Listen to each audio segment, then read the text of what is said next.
What's up? So, tonight is the finale of The Masked Singer. And if you don't know what that is, I'm very sad. Because it's been a great show. In case you didn't know who this was, with the mask and all. It's me! Ha. Man, I only had it on for a second. It was really hot. I don't know how those people sing and do all that stuff with those costumes on. Anyway, so tonight's the finale. It is down to 3 masked singers. There's a bee, there is a peacock, and there is a monster.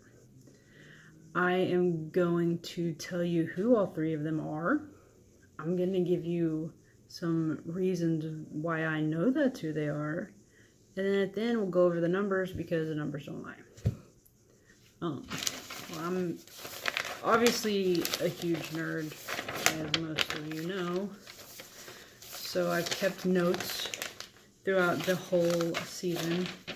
So it comes down to the bee. These are my bee notes. And these are my monster notes. And then we got the peacock notes. And somewhere around here we got... I love analyzing numbers. And I love puzzles. And this right here shows exactly how I can prove that I'm right on these last 3. And if I'm wrong, then this video sucks. Okay, the bee. We all know it's Gladys Knight. Come on now.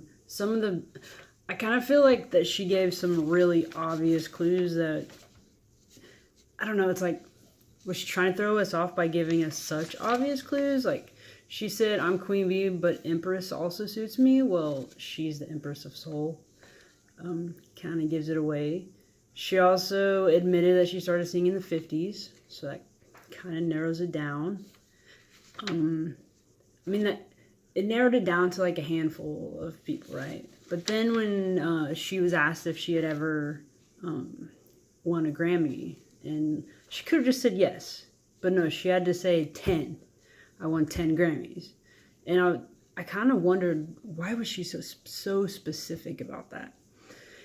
And then I realized that, like, if you Google her, or if you watched her sing the national anthem of the Super Bowl, it said that she won 7. And so maybe she said 10 to throw people off, because the other 3 she won when she was in their group with her family with the Pips. So she has a total of 10.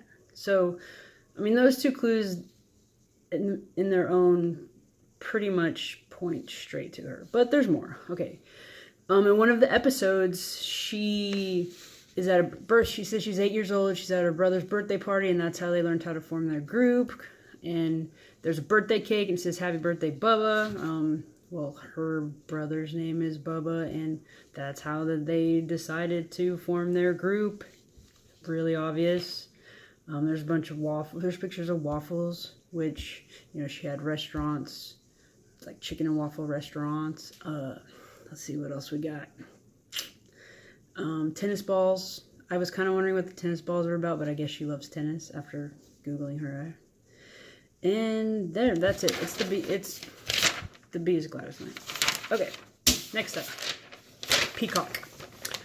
So throughout the whole season, there's been 3 people where I'm like, oh, maybe it's him. Well, the clues sound like him, blah, blah, blah. So Neil Patrick Harris was one of my thoughts. Harry Connick Jr. and then Donny Osmond, which Donny Osmond is the peacock. Let's get real. So one of the biggest clues at the beginning was he walked on stage for the first time at 5 years old. Well, ironically, all 3 of them in their Wikipedia says that they started when they were 5 years old. So it's like, wow. I think someone might have just threw that in all their Wikipedias to throw everyone off. I don't know. And then in that first episode, he said, "It's been a while since your mom has had my poster on her wall." I immediately thought Donny Osmond at that point. But then I was like, well, it depends on who he's talking to. Like, if he's talking to me, then yeah, my mom probably had Donny Osmond's posters on her wall. If he's talking to someone like my kid, I don't have a kid, but if you're talking to them, then I had Neil Patrick Harris. I had Doogie Howser on my wall. And I don't really know where Harry Connick Jr. would fit in on that. But let's see. He's also petting the Peacock's petting a dog in one of the videos, which Puppy Love is one of the Donnie's songs. Let's see what else we got.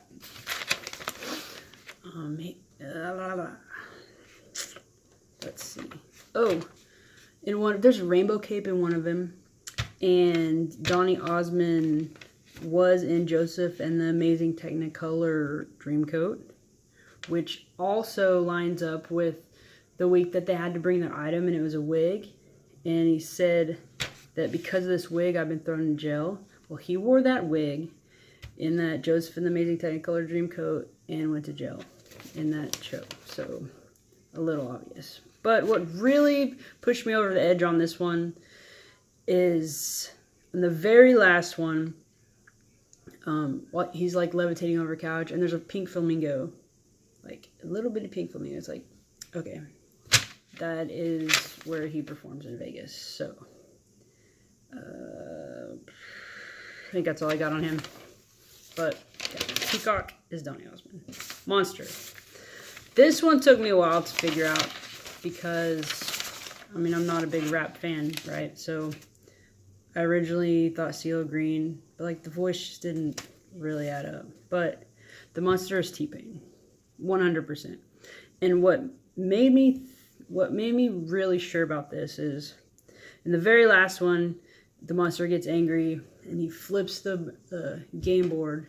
And if you look carefully, the game board's called the Beat Machine. The Beat Machine, which you find out if you look up Wikipedia for T-Pain, that's what he used starting out, was a beat machine. In the board game, it shows Ridge Road. He starts on the tile Ridge Road, which is one of his songs. And then it goes to 900,000 Road, which, after I did some Googling, was a record contract that T-Pain, I don't know, declined or something. I don't know. It was a big deal. The one thing that really threw off, well, I assume it threw off people. It threw me off.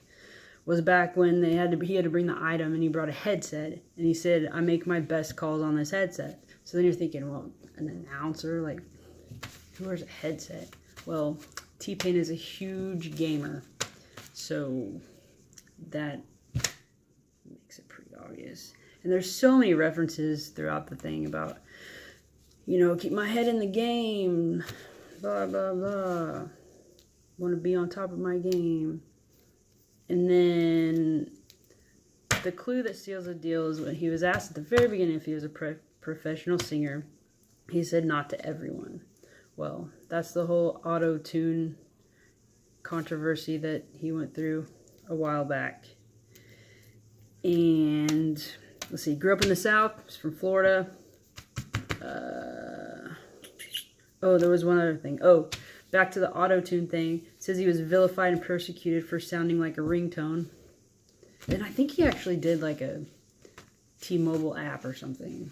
Like you could create your own ringtone or something. I don't know. But yeah. So, Monster T-Pain. Okay. And if you weren't already convinced, I will get my handy-dandy numbers and prove to you. Okay. Back in episode 7, I believe, there were 6 people left, and they said that out of those 6, there were 54 Grammy nominations, 41 gold records, 49 films, 8 Broadway shows between the 6 of them. So I actually thought this would be pretty easy to fact check. To be honest with you, it's not easy. I thought the Grammys would be the easiest because you can go to Grammy.com, you can put their names in there, but so they had 54. I could only come up with 53. If you put in the 3 that I think the last 3 are. Well, then later I found out that LaToya Jackson actually won a Grammy she wrote some songs on some reggae album that won Best Reggae Album in like 85. So she won a Grammy for that. So I would assume that counts as a nomination, even though it was like under the artist name. I don't know, but if you plug in her one, then I come up with 54. Okay. Gold records, So the gold records and the films category, I mean, they weren't specific enough, in my opinion. Because, you know, there's RIAA, there's BPI gold records, there's album gold records, there's single gold records. Like, what are you talking about here? Because if you go to Donny Osmond's website, it says that he has won 33 gold records. Well, only 41 out of the 6 of these is what they said for gold records. So those numbers don't add up. But, so I went to the RIAA and the BPI websites, and I plugged in the numbers just solely based on gold records for albums, not singles, and I actually did come up with 41. So, now films, like, what do you consider a film? That's a little vague, and it's kind of hard to Google how many films someone's been in. But I attempted, and I came up with the 49, but I may have fudged the numbers a little bit there. Considering, or depending on what you consider a film. But they work, 49. Broadway shows, spot on, got 8 there. Gladys Knight's been in 2 Broadway shows, surprisingly.